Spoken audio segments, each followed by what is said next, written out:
SI రాజు ఈ కేసుని ఎలా ముందుకు తీసుకెళ్తాడు? చంపిన వ్యక్తి ఎవరై ఉంటారు? ఆ బాడీ వినేదే అని తెలుస్తుందా? Pen murder episode 6. ఈ కేసుని సాల్వ్ చేయడం అంత ఈజీ కాదు అని డాక్టర్ సింగ్ అన్న మాటకి ఎస్ఐ రాజు, ఎస్ సార్, మీరు చెప్పిన దానికి నేను అగ్రి చేస్తాను, బట్ నాకు 2 క్వశ్చన్స్కి ఆన్సర్ దొరకట్లేదు సార్ అని అంటాడు. అది విన్న doctor David, I got your point sir, మీరు మాట్లాడేది బాడీ కాళ్ళ దగ్గర ఉన్న ఆ హోల్ గురించే కదా అని అంటాడు. దానికి వెంటనే ఎస్ఐ రాజు, ఎస్, అండ్ ఆ బాడీ మెడలోకి దింపిన ఆబ్జెక్ట్ ఏదై ఉండొచ్చు అనే డౌట్ కూడా ఉంది సార్ అని అంటాడు. దానికి doctor Singh, you will be shocked after knowing it Raju అని అంటాడు. వెంటనే డేవిడ్, ఆ వ్యక్తి మెడలోకి పెన్నుతో పొడిచి చంపారు అని అంటాడు. అది విన్న ఎస్ఐ వెంటనే షాక్తో, వాట్, పెన్నుతోనా అని అంటాడు. Yes Raju, it's a pen murder అని డాక్టర్ సింగ్ కన్ఫర్మ్ చేస్తాడు. అది విన్న ఎస్ఐ రాజు ఇంకా అదే షాక్లో తడబడుతూ, ఐ కాంట్ బిలీవ్ దిస్, అది పెన్ మర్డరే అని కన్ఫర్మ్ చేయడానికి ఏదైనా స్ట్రాంగ్ ఎవిడెన్స్ ఉందా అని అడుగుతాడు. దానికి David, yes, I will show you, body దగ్గరికి వెళ్దాం పదండి అని అంటాడు. అలా ఆ ముగ్గురు వినయ్ బాడీ దగ్గరికి వెళ్తూ ఉండగా రమేష్ వాళ్ళకి ఎదురొస్తాడు. రమేష్ను చూసిన doctor David, Ramesh, get me అ పెన్ టార్చ్, బాడీ దగ్గరికి తీసుకురా ఇమ్మీడియట్లీ అని అంటాడు. దానికి రమేష్, ఎస్ సార్, ఇప్పుడే తీసుకొస్తాను అని చెప్పి పెన్ టార్చ్ తీసుకురావడానికి వెళ్తాడు. వీళ్ళ ముగ్గురు వినయ్ బాడీ దగ్గరికి వెళ్తారు. రాజు, ఈ మర్డర్ అన్ని కేసెస్ లాగా కాదు అని చెప్పడానికి రీజన్ ఏంటంటే, యూజువలీ ఒక బాడీలో బ్లడ్ సర్క్యులేషన్ ఆగిపోయాక within 24 to 48 hours internal organs decompose అవడం స్టార్ట్ అవుతుంది. బట్ ఈ బాడీ విషయంలోకి వచ్చేటప్పటికి అలా జరగలేదు అని డాక్టర్ డేవిడ్ ఎస్ఐ రాజుతో అంటాడు.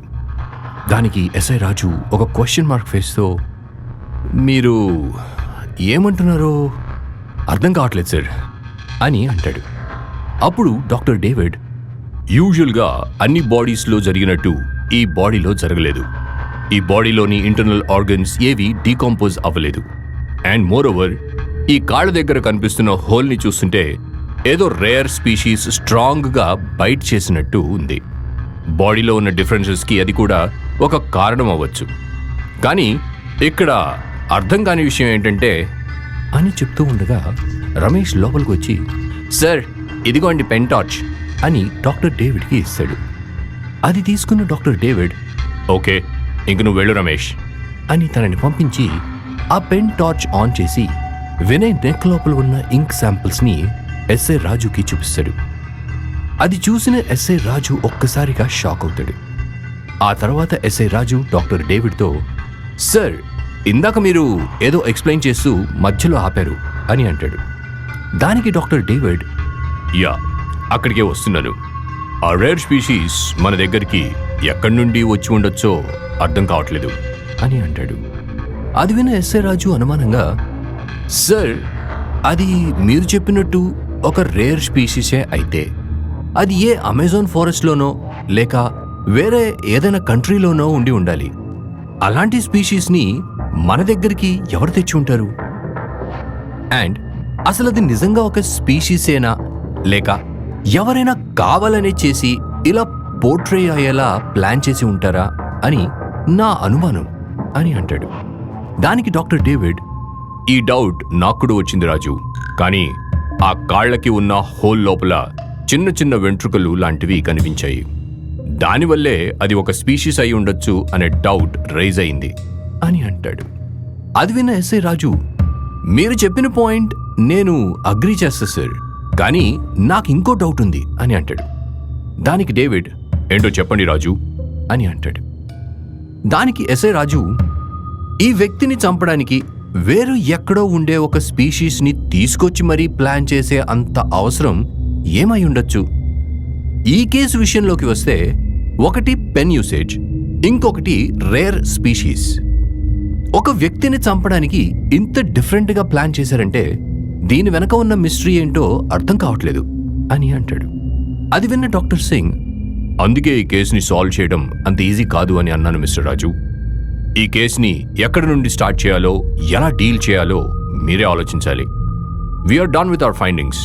ఈ కేసుకి సంబంధించి ఫ్యూచర్లో మీకు మెడికల్గా ఏదైనా అవసరమైతే you can always contact us అని అంటాడు.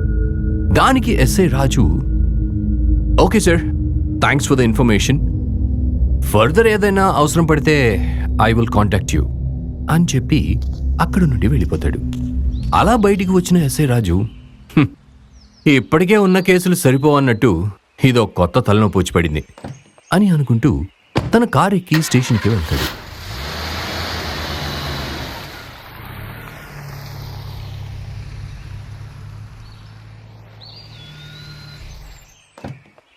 ఆ తరువాత సీరియస్గా తన క్యాబిన్లోకి వెళ్ళి ఒక సిగరెట్ వెలిగించి తన చైర్లో కూర్చొని ఆ సిగరెట్ తాగుతూ అలా ఉండిపోతాడు. సిగరెట్ తాగడం అయిపోయాక కానిస్టేబుల్ మూర్తిని పిలుస్తాడు.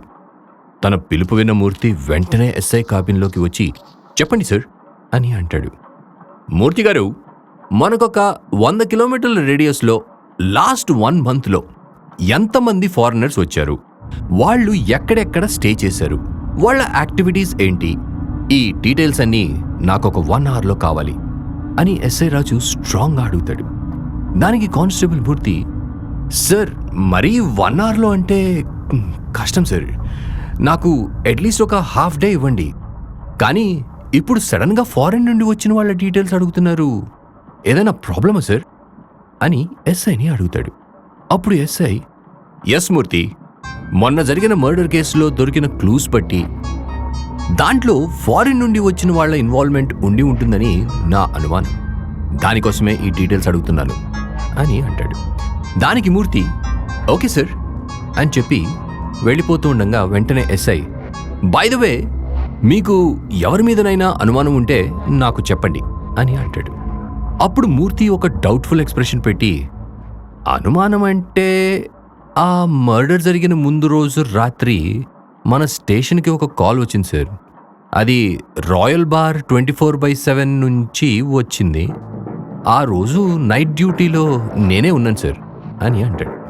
అప్పుడు ఎస్ఐ రాజు కాన్షియస్గా, అవునా, కాల్ చేసింది ఎవరు, అసలు దేనికోసం కాల్ చేశారు అని అడుగుతాడు. అప్పుడు కానిస్టేబుల్ మూర్తి, దేనికోసమో స్పెసిఫిక్గా తెలీదు, కానీ ఆ కాల్ లిఫ్ట్ చేసినప్పుడు ఎవరో ఇద్దరు బాగా గొడవ పడుతున్నట్టు వినిపించింది సార్.